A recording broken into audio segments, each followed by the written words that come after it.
मी बघितलं नाही, महत्त्वाचे विषय आहेत अनेक. मला वाटतं ह्या छोट्या मोठ्या विषयांमध्ये जाण्यापेक्षा देशाचे विषय आहेत, राज्याचे विषय आहेत, त्याच्यावर बोलूया. आदित्यजी, आज दुपारी पत्रकार परिषद होणार आहे ज्यामध्ये औपचारिकरित्या ते शिवसेना शिंदे गटमध्ये सामील होतील. काय सांगाल तुम्ही त्याबद्दल? मला वाटतं शिवसेना शिंदे गट वगैरे नाही, एकच शिवसेना आहे, ती म्हणजे शिवसेना उद्धव बाळासाहेब ठाकरे पक्ष. दुसरे आहेत ते भाजपचे गुलाम आहेत. आणि ह्याच्यात आपण पाहिलं असेल, हे जे विकाऊ लोक आहेत जे आज तिकडे चाललेले आहेत, जनतेने पाहिलेलं आहे की आज लाडक्या बहिणी 85 लाख लाडक्या बहिणींना त्या योजनेतून बाहेर काढलेलं आहे. आज शेतकऱ्यांची कर्जमाफी, म्हणजे आम्ही कर्जमुक्ती केली, कर्जमाफी बोलतात, ती देखील पूर्णपणे होत नाही, ती फसवी होत आहे. एका बाजूला BSTला द्यायला पैसे नाही, दुसऱ्या बाजूला आपण पाहतोय जे कामं चालली आहेत महाराष्ट्र राज्यामध्ये ती बिलं काढली नाही जात आहेत.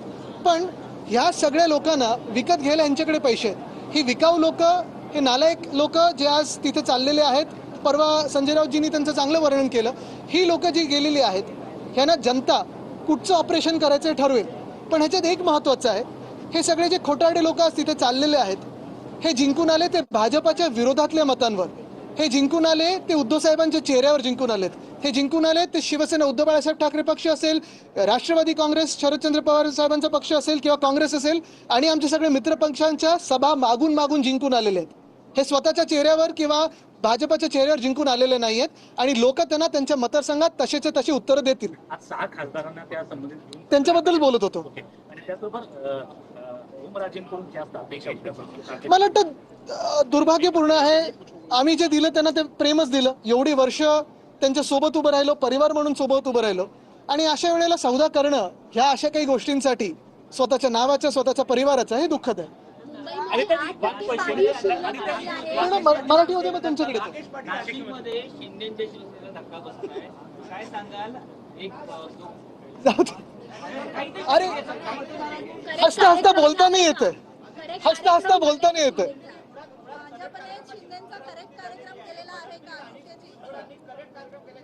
अरे ये तो सिर्फ ट्रेलर है. मुंबईमध्ये केवळ 8% पाणी, मुंबईमध्ये 8% पाणी शिल्लक राहिलं आहे. मराठी होते मग ऐका ऐका, मराठी होते मग हिंदी करू, मग इंग्लिश करू, सगळ्या भाषा करू. मुंबईमध्ये केवळ 8% पाणी शिल्लक राहिलं आहे आणि पहिल्यांदाच असं होतंय की जे रिझर्व्ड पाणी आहे ते वापरण्याची वेळ येत आहे महापालिकेवर. आणि असे देखील सांगण्यात येते की जे सांडपाणी आहे त्याची प्रक्रिया करून पिण्याच्या पाण्यात. मी हे अनेकदा आधी पण म्हटलेलं आहे आणि आता पण म्हणत आहे. आपण पाहिलं असेल, भाजपला देशात दंगे करता येतात, गदारोळ करता येतो, प्रचार खूप चांगला करता येतो, एक वेगळं वातावरण बनवता येतं. लोकांची जी मनं आहेत ती तशी एका वेगळ्या प्रकारे मतभेद किंवा ते सगळं करून लोकांना एकदम त्या कसं त्याच्यात खेचायचं हे येतं. पण महत्त्वाची गोष्ट एवढंच आहे की भाजपला शासन करता येत नाही, सरकार चालवता येत नाही. आत्ता आपण पाहिलं असेल, मुंबईला इतिहासात पहिल्यांदा पाण्याचा कट, तर आपण ठीक आहे वर्षानुवर्ष थोडं ते पाणी ऍडजस्ट करायला लावतो, पण पाण्याचा कट 10% सांगूनही मला वाटतं जास्ती लागलेलं आहे.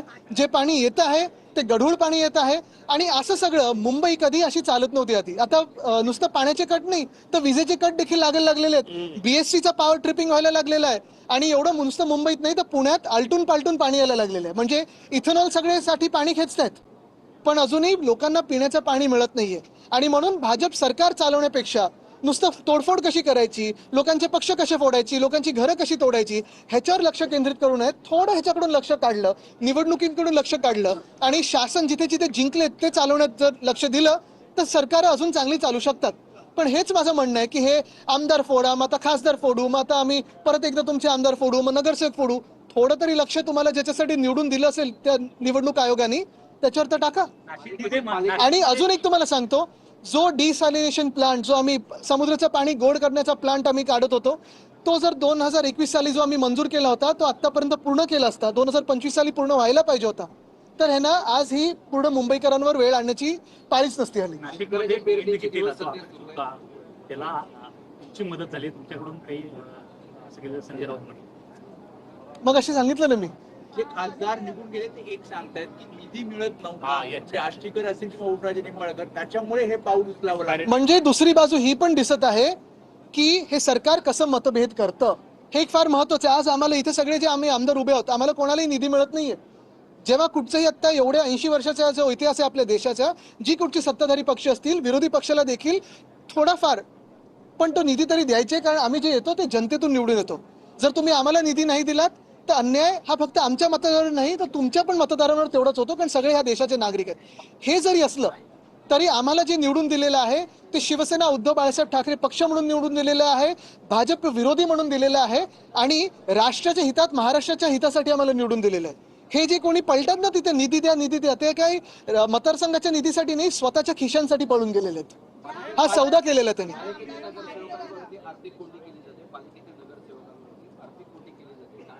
आता तुम्ही हेच तर सांगितलं ना मी, आर्थिक कोंडी म्हणजे पैसे कोणाचे, जनतेचे आहेत ना. तुम्ही स्वतःच्या सत्तेसाठी वापरता, लोकांची पक्षांची तोडफोड करण्यासाठी वापरता. हे पैसे जे आहेत ते जनतेचे, जनहिताचे, तसे वापरले गेले पाहिजेत. पण एका बाजूला तुम्ही पाहिलं असेल मिसिंग लिंकवर पुण्याच्यात तर मी गेलो होतो परवा, मला तुम्ही 10 मीटर दाखवा जे सपाट असेल, तिथे पण भ्रष्टाचार दिसतोय. वरती खालती रस्ता आहे. एक रस्त्याने चांगला बनवलेला दाखवा मला. नॅशनल हायवे दाखवा किंवा स्टेट हायवे दाखवा किंवा MSRDCचा दाखवा. हा तुमचा मगाच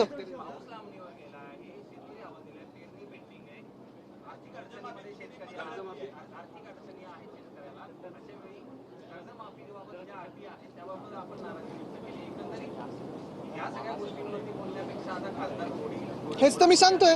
म्हणजे हे सगळं सोडून भाजप आणि त्यांचे जे मित्र पक्ष आहेत आणि त्यांचे जे गुलाम पक्ष आहेत ते नुसतं खासदार कसे फोडायचे, आमदार कसे फोडायचे, सत्ता अजून कशी प्राप्त करायची. आणि ह्यांना परत एकदा सांगतोय, आमचे आमदार खासदार का फोडतायत? कारण यांना महामानव डॉक्टर बाबासाहेब आंबेडकरांनी लिहिलेलं संविधान बदलायचं आहे.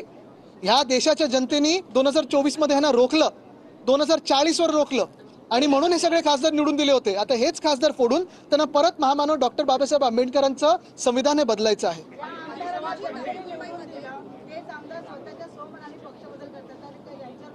100% होणार आणि हे डिस्क्वालिफाय होणार. जर ह्या देशात न्याय प्रक्रिया असेल तर ती न्याय प्रक्रिया है ना डिस्क्वालिफाय करेल. जर असेल तर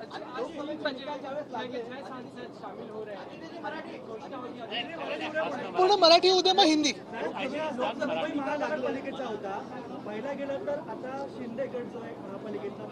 गट नाही, ती कटकट आहे हो यांची.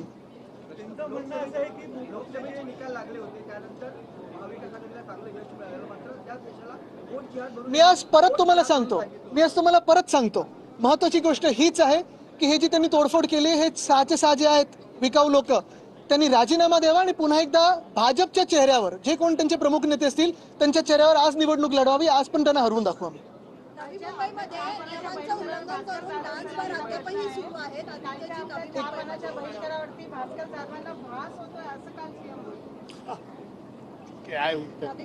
नियमांचं उल्लंघन करून डान्स बार अद्यापही सुरू आहे. मागच्या अधिवेशनात देखील हा मुद्दा उपस्थित केला होता, तेव्हा अधिवेशनाच्या काळापुरती हे डान्स बार बंद केला. पण आता जो लोकशाहीने व्हिडिओ दाखवला त्यामध्ये पोलीस कॉन्स्टेबल जे नवी मुंबईचे आहेत महेश बचोटे यांचा थेट त्या व्हिडिओमध्ये संपूर्ण व्हिडिओ त्यांचा पाहायला मिळतो. आता त्यांना कोण बचवते?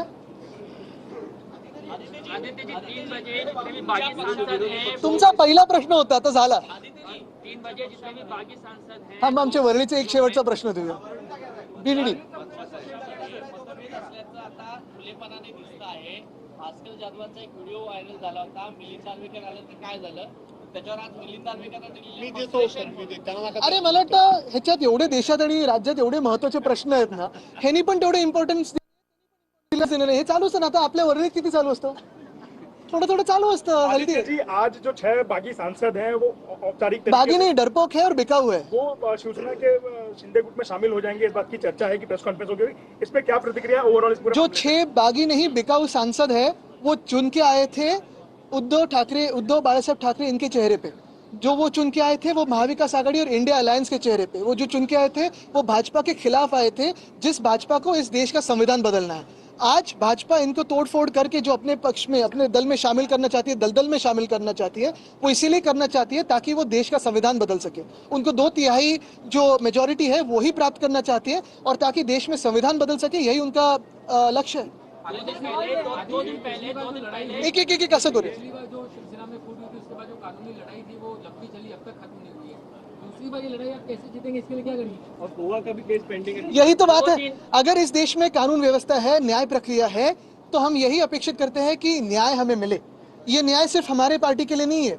जैसे आज हमारी पार्टी को तोड़ा है वैसे आम आदमी पार्टी को भी तोड़ा, टीएमसी को तोड़ा है, कल कोई भाजपा को जाके तोड़ेगा. लेकिन क्योंकि ऐसे राक्षस तो उधर भी जा सकते हैं, लेकिन यही बात है कि अगर हम कानून से चले, क्या हम संविधान से चले, तो फिर इस देश में संविधान का अगर राज्य हो और संविधान का राज हो तो हमें न्याय मिलेगा, यही अपेक्षा है, और अगली तारीख जब है तभी न्याय मिलेगा, यही हम अपेक्षा कर रहे हैं। पार्टी में जो सांसद बाकी है वो बार बार ये कह रहे हैं कि हमें फंड नहीं मिल रहा था, इसलिए जाना जरूरी। अपने कार्यकर्ताओं से बात करते हुए कहते हैं क्या सत्ता के साथ जाना बहुत जरूरी है, क्योंकि क्या कभी उन्होंने आपके पास ये शिकायत की थी?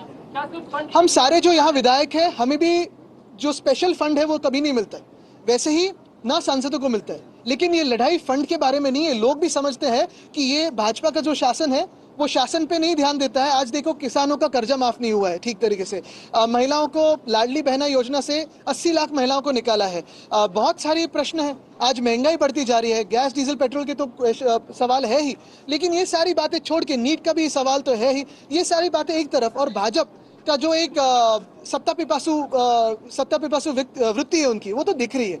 उनको 2/3 मेजोरिटी चाहिए ताकि वह संविधान बदले। और आज ये जो फंड के बारे में बात कर रहे हैं, ये तो स्पष्ट कर रहे हैं कि भाजपा का शासन फेयर नहीं है, अनफेयर है। शिवसेना विधायक कह रहे हैं कि ऑपरेशन टाइगर 2 आज खत्म हुआ, टाइगर 3 ऑपरेशन की शुरुआत हुई है। शिवसेना विधायक ये मेरे साथ है, विधायक हमारे संपर्क में है। यही करते रहो, जिंदगी भर यही करते रहो, लेकिन शासन कब चलाओगे? आज जनता भी सवाल पूछ रही है कि आपको ये विधायक या खासदार, ये सांसद तोड़ने के लिए जितना पैसा लगता है, 2-3 किसानों का कर्जा तो मुक्त करके दिखाए उतने पैसों में। यही बात है ना कि आज चुन के किस लिए दिया था, क्यों दिया आपको चुन के? सारा शासन एक तरफ और आपके जो ये गंदे काम है वो आप उसी में व्यस्त हो। आदित्य जी, आज महाराष्ट्र में बीजेपी से ज्यादा सांसद जो है वो शिवसेना के हो जाएंगे, एकनाथ शिंदे के। कुछ लोग ये भी कह रहे हैं कि क्या वापस वो मुख्यमंत्री पद पाने के लिए क्या ये सब करेंगे? आपको क्या लगता है? मुझे लगने से ज्यादा फडणवीस साहब को क्या लगता है, ये आप देखें। नासिक के जो नतीजे आए हैं एमएलसी इलेक्शंस के, उसको किस तरीके से देखती है आपकी पार्टी? मैं देखता नहीं हूँ। हम यही देख रहे हैं कि कभी कभी शिंदे भी देखिए कि उनके साथ अंत में क्या होने वाला है। निलेश राणे ने आप पर व्यक्तिगत हमला करते हुए लीडर ऑफ ऑपोजिशन हे हाईटच्या खालती मी बोलत नाही, त्यांचं बिलो द बेल्टच असेल। अधिवेशन हो गए, लीडर ऑफ ऑपोजिशन नहीं दिया है। इतना डरते हैं हमसे। और देखिए, अभी तो सांसद भी फोड़ रहे हैं, कहते हैं विधायक भी लेके जाएंगे, फिर क्या कॉर्पोरेटर भी लेके जाएंगे, फिर ये भी लेके जाएंगे, वो भी लेके जाएंगे। ठीक है ना, नो प्रॉब्लम, हम लड़ेंगे, अकेले लड़ेंगे। लेकिन नेता विपक्ष का क्या, इतना क्यों डर है आपके मन में? Aditya, 6 MPs from your party. Once we finish Hindi, then we'll come to English. हम देख रहे हैं कि ऑपरेशन नासिक हार जाते हैं शिवसेना के जो उम्मीदवार थे, गोकुल दुबे जीत जाते हैं, और दूसरी ओर बीजेपी अपने सांसद जो उनको ऑपरेशन एकनाथ शिंदे शुरू वाले अलग न्याय है, यहाँ का अलग न्याय के बारे में बताया इन्होंने, भाजपा ने भी ऑपरेशन तुड़वा अलग तरीके से शुरू किया है। करिए, 100 कोशिश करिए। अभी जो दौरा बनाया है सामने, खासकर सभी लोकसभा क्षेत्रों में जाएंगे जहाँ सांसद होंगे आपके, क्या लगता है जनता फिर से जुड़ेगी? हम तो यही कह रहे हैं, जो सांसद तोड़े आपने, जो सांसद खरीद लिया आपने, वो इस्तीफा दें और चुनाव लड़ने के लिए सामने आए। जो भी भाजपा का चेहरा उनके साथ रहेगा, चलो लड़िए हमारे साथ, हम आपको हरा के दिखाएंगे, हम जीत के दिखाएंगे, क्योंकि हमने लोगों के दिल जीते हैं। अधिवेशनाचा पहिला दिवस आहे, अधिवेशन संपेपर्यंत विचारा, त्यांनाच विचारा। Aditya ji, 6 rebel MPs from your party are defecting towards Eknath Shinde Shiv Sena party. Legally and constitutionally, what will be your plan of These are not rebel MPs. These are MPs who had put themselves out in the market to be bought, and they've been bought today. It's unfortunate for them. It's unfortunate for their families and their reputation. Eknath Shinde is also saying that Operation Tiger will continue for MLAs as well as corporates. That shameless thief wants to become the chief minister. He tries to destabilize the government every time, and he will want to eat the BJP at some time. But the most important thing today is he should focus on his department and his work. Apart from that, he's been focusing on everything. Thank you. हाँ ठीक है।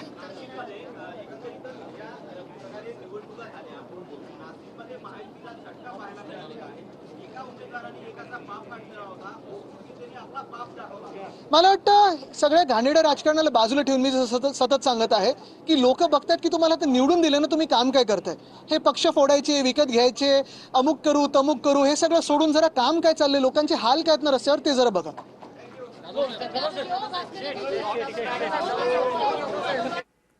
आमदार खासदार फोडा, आम्ही शेवटपर्यंत लढत राहू असं आदित्य ठाकरे यांनी म्हटलंय। भाजपच्या चेहऱ्यावर निवडणूक लढवून दाखवावी, आम्ही पराभव करू। निधी मिळत नाही म्हणून पळणारे स्वतःच्या निधीसाठी पळतायत असं